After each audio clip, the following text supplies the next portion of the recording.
જે સાંસદ જીતીને આવ્યા છે એવા આદરણીય પ્રદેશ અધ્યક્ષ શ્રી સી.આર. પાટીલ સાહેબનું હું સન્માન કરું છું. સી.આર. પાટીલ સાહેબને વાત કરતો તો ઇન્ફ્લુએન્સર સાથે વાત કરતા કરતા એ લોકો એટલું બધું આમ સાયન્ટિફિક નોલેજ આપતા હોય કે જે મારે ઉપરથી જતું હોય. મને કે તમને તમારી ટીજી ખબર નથી, મને બીજી નથી ખબર, ત્રીજી નથી ખબર. મને કે નહીં તમને ટીજી ખબર હોવી જોઈએ. ટાર્ગેટ ગ્રુપ, ટાર્ગેટ ઓડિયન્સ, આ રીલ શેના માટે બનાવો છો?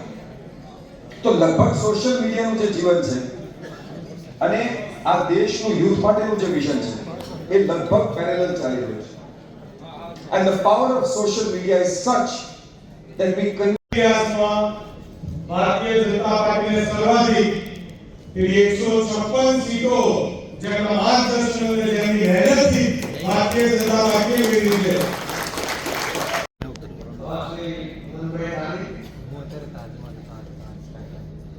ભારતીય જનતા પાર્ટીના સોશિયલ મીડિયા અને આઈટી સેક્ટરના સૌ આગેવાનો અને જેમની બહુ કળા છે આજની તારીખમાં એવા સૌ આપણને મદદ કરે છે.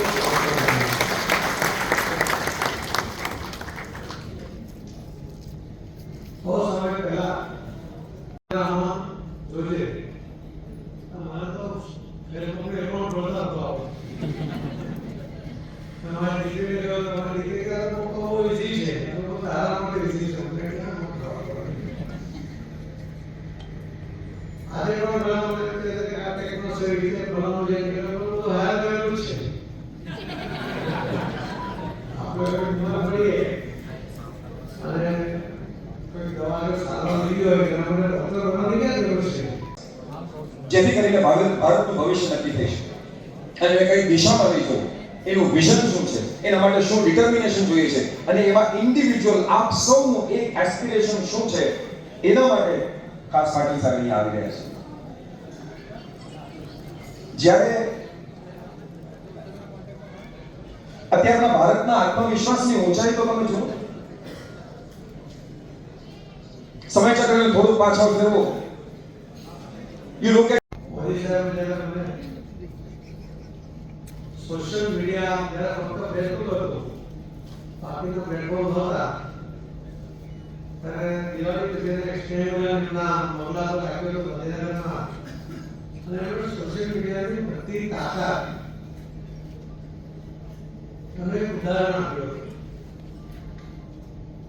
અને પછી અચાનક એમ કહ્યું 400 લોકો મેં હતા અને લોકો તો સિતારોના મહેફિલમાં સૂર્યદેવ જેનું દેશ ધરાવતા ભારતીય જનતા પાર્ટી ગુજરાત પ્રદેશના યશસ્વી અધ્યક્ષ અને દેશના સાંસદોમાં જેને સર્વશ્રેષ્ઠ સાંસદોમાં ગણવામાં આવે છે એવા આદરણીય શ્રી સી.આર. પાટીલ સાહેબ આપણા વચ્ચે ઉપસ્થિત છે.